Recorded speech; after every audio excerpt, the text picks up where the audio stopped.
And I'm delighted to say that joining me this morning for the first of many very regular occurrences, Mr. Richard Tice is here. Very nice to see you, Richard. Great to be here in this studio, and I'm also the very happy recipient of the wonderful makeup. The makeup from department. Your makeup team. This is almost like a competition. Right? I know. Who do people think is looking better? No, trust me, it's not a competition. You've already lost. It's I've been down there for many, many times this week, and it's been tremendous. They're spending more money on my makeup than they are actually on paying me. Well, this is why it looks. Maybe we should take the hint. Well, listen, but the funny thing is, though, is you get so used to then looking in the mirror and seeing yourself about 20 years younger. Yeah. You don't want to take it off, do you? I know. And then I went to the pub yesterday afternoon. It was still on, and people actually are now so used to seeing me like this, they don't realise I'm wearing any makeup. Did they think you had Botox or something? Well, they haven't said that, but it's almost the same thing, isn't it? Maybe that's the chat. Maybe some of the viewers are now, really quite has concerned he had about Botox? Well, I'm not sure I want to. It's not filling I need, really, is it?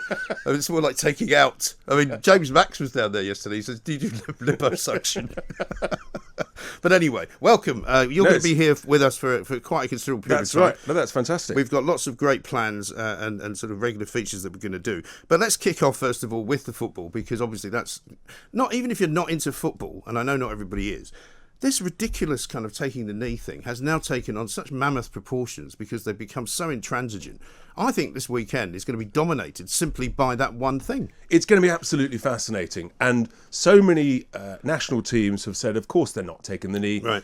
For obvious reasons, the most important of which is, look, racism is vile. We all condemn it. Right. We all absolutely hate it.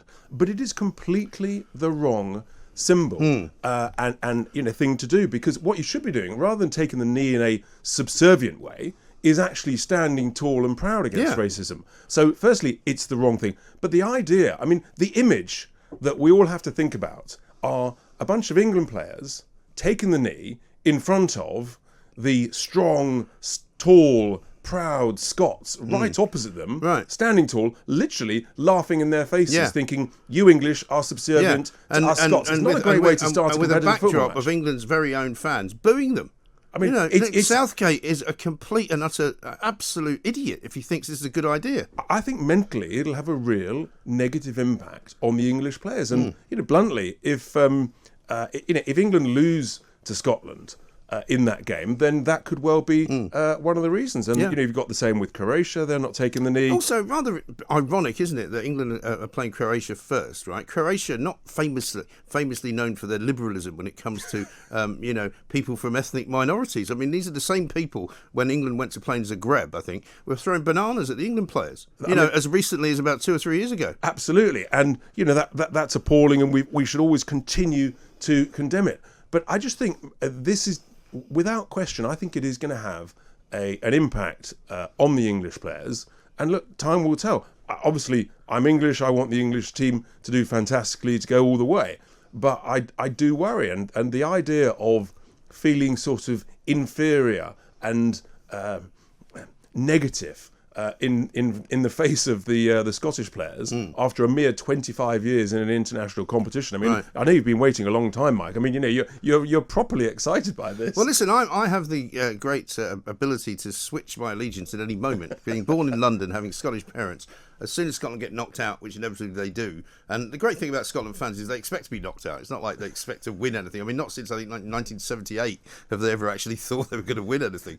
You're fully flexible, but as president of the Independent Republic, of course, you can do that. Yes, I can jump horses in midstream, absolutely no problem at all. But I'll tell you what's also interesting is Sadiq Khan and others saying to the Scottish fans, don't come to London. It's literally like waving a red rag at a bull. And they're going to come down in their thousands. And guess what? They're going to go into Trafalgar Square, they're going to get drunk, they're going to have a great time, and they're probably going to get into a row with the police. And let's hope they don't. But in reality, it sounds like good, great fun. We might have to go and join them. Well, we might. I remember back in whenever it was that they knocked over the goalposts at Wembley, my parents and my sister went into Piccadilly Circus. I was too young, so they left me at home. And they came back with some grass from Wembley.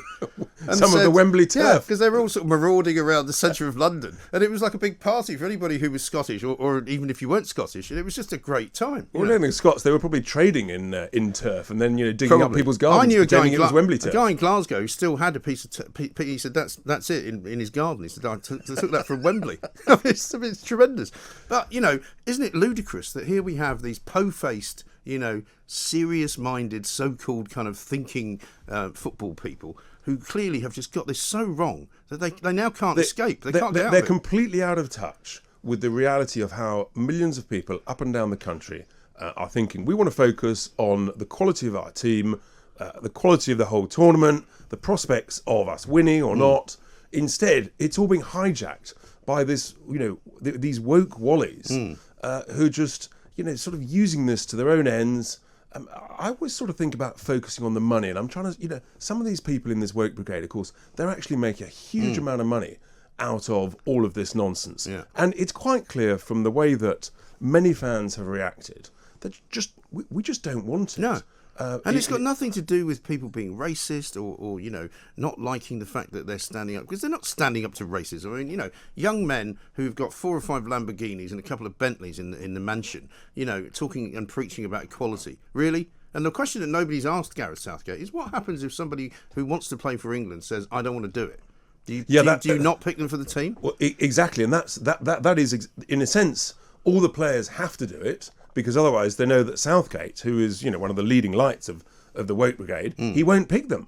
And so essentially their freedom of choice is being curtailed, and that's a terrible thing. It's just completely, it's the wrong signal, it's the wrong motif, the wrong way of standing against racism, and they've just got it completely wrong. They need to relook at it, because they've gone so far down this rabbit hole. I fear they're not going to be able to dig themselves out of it. I said this at the beginning of the week. If he'd been sensible, Southgate, he should have said, look, we've made our point. We're happy that as we enter the tournament, the boys have decided that, yes, we are still against racism, and we want to highlight the fact that, it must be eradicated. So we're now going to do something slightly differently. And everyone would be fine with that. And, if they were but in reality, I think they've got themselves in a position where no one will dare, within the FA, within the management team, the captain of the team, no one would dare say, enough's enough, actually, we've got to change this. But this is It'll the be thing. too difficult. The cricket world is the same. I mean, rugby, in the Six Nations, England got slaughtered, right?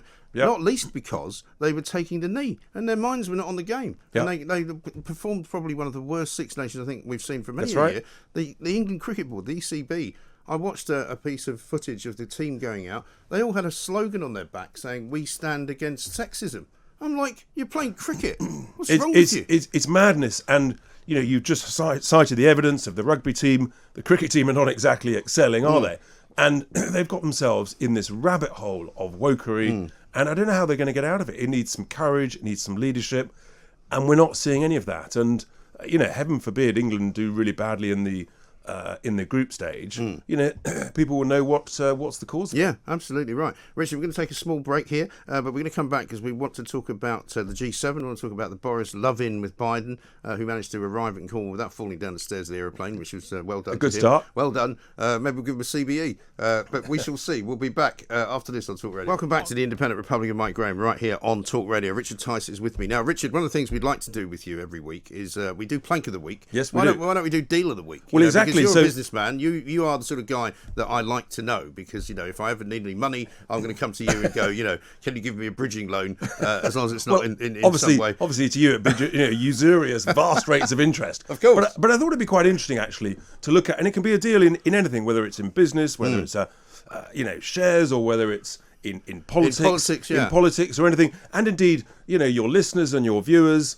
they might actually have come across something, whether it's the most amazing deal to buy a fantastic champagne that's half price in whatever supermarket, they could put that in. I think we could have a bit of fun with it and say, look, this is the deal of the week. Yes, well, we're down in Cornwall, and we were down there yesterday. We'll be down there again later on, the G7, which is just a real kind of just show-off fest of nonsense, isn't it? I mean, nothing's really going to be, even if they do agree on some kind of deal about anything, it's rubbish, isn't it? The real winner, actually, is Cornwall, because the money that must be pouring into Cornwall through all these leaders and all these huge entourages of people, it must be good for the for the local economy. They've got 6,000 police there, right? Do you know how many they normally have in that part of Cornwall? Probably about 20. Right? They're all on a boat. They've moored them offshore on some kind of cruise ship. It's a police cruise ship. It's like something out of Naked Gun. It sort of feels a bit like the Davos summit every year. And it's the great and the good, but what do they actually really achieve? And okay, so they've announced, obviously, the extension and giving away billions of vaccines to developing countries. But you But don't need... which nobody in this country really cares about. I'm sorry. I mean, unless you're some kind of virtue signalling Guardian reader, Well, you're not going to go, oh, isn't it great? We're giving away all our vaccines all around the world. You don't need a great summit down in Cornwall in the nicest possible way to make that hard, difficult negotiation. That's certainly not the deal of the week. I think, and then you've got the sort of the wives there. I mean, sort of take your wife to work. Mrs. All that Johnson. nonsense. I mean, give us a break. He does look a lot happier though since he got married, doesn't he? Yes, he does. I mean, it's obviously worked out for him. But fundamentally, I think actually the British people want to know what's his decision-making abilities and what decision is he going to make on Monday about easing the restrictions. That's the real deal of the week, That's the isn't it? real deal. Yeah. That's the big thing. That will be next deal of the week or disaster of the week. I mean, all of the mood music would suggest that they're sort of softening us up for not much of a restriction lifting. Yeah, I think we're going to see fudge of the century on Monday, where he makes the nation feel grateful that certain other things have been eased, but then there will be that sort of continuing fear-mongering going on, where essentially there are still some restrictions, which makes it easier for them to bring in more restrictions later on in the year when they come up with whatever scariant or reason, or if there's an increase in flu. So I'm really concerned that they're just going to keep a sort of an umbrella of restrictions that just worry people and you and I have talked about perpetuate the sense of fear. Exactly, because you and I have talked about the necessity for London to get back to normal, for cities to get their office workers back into proper 9-to-5 working or whatever it is they were doing, and they seem to be retreating from that idea. Yeah, it's extraordinary. People don't know whether they're coming or going. And interestingly, I was actually at Lord's yesterday evening. It was great to see some people back there, albeit on a small number. But I was with met a young guy there. He'd been in his bedroom literally for a year. Yeah. He'd gone back to the office on May the 17th or 18th. He hadn't been able to work anywhere bar his bedroom. In a flat in Clapham, there were 3 of them in a 3-bed flat. That is not good for people's mental health. It really isn't. So he wants to go back to the office 5 days a week, but he's not really allowed to by the company. They're sort of saying 3 days a week. Yeah. This is really important on young people's mental health, and it absolutely terrifies me. And in terms of commercial property, which you know a lot about, is there any what's the position for a lot of these buildings? I mean, like the building that's just gone up over there. Yeah, what's happening? The reality is that the office market in London, all over London, is going to have, from a valuation and rents perspective, is going to have a terrible time. But in a sense, no one's going to feel sorry for landlords. No. And arguably, rents coming down will be a good thing for the economy. Retail rents are going to go through the floor. So you could say, well, actually, to stimulate growth, that's all a good thing. And yes, some people are going to, take some pain. But we need activity back in our city centres. And when you've got no travel, of course, you've got no people coming in, whether they're tourists, whether they're business people, then you're not going to have the activity in the hotels, in the centres. And it's quite clear this government, George Eustace confirmed it to Talk Radio just the other day, they're not really interested in opening up. It looks as though, we've got this great opportunity post-Brexit of being global Britain. And actually, this government, Boris's government, wants to turn us into little isolated island Britain. Yeah. For completely the wrong reason. It's completely the opposite to it's what madness. Brexit was supposed to be It's an utter lack of leadership, of courage, and a complete failure to take advantage of the vaccine success. Yeah. We're now being overtaken by countries all over Europe who are opening up their travel to tourists, to activity, and we're going to be floundering because we're worried about some variant of concern from some far-flung part of the world that we've never heard of, and it's this. You start to wonder, to what extent actually is this deliberate? Is it Big Pharma, who of course are making massive amounts of money? I nearly swore there, because they are making huge sums of money by selling more and more vaccines to younger and younger people, including, heaven forbid, this idea of vaccinating children, and that's one of the next big battlegrounds. And then, of course, the testing companies, testing 1 million tests a week. With tests that I don't know what the point of that is. What's the point of testing people who haven't got anything wrong with them? Exactly. What is the point of testing 1 million healthy people? The number of cases you're getting is way below the false positive rate, and you think, follow the money. And that's an expression that your listeners will continue to hear from me, because I really think that actually it is the money which is wagging the tail on all this. And we talk about travel, right? My daughter lives in Dubai. In the last week, she's been to Russia, Lebanon, and right now she's on a plane to New York.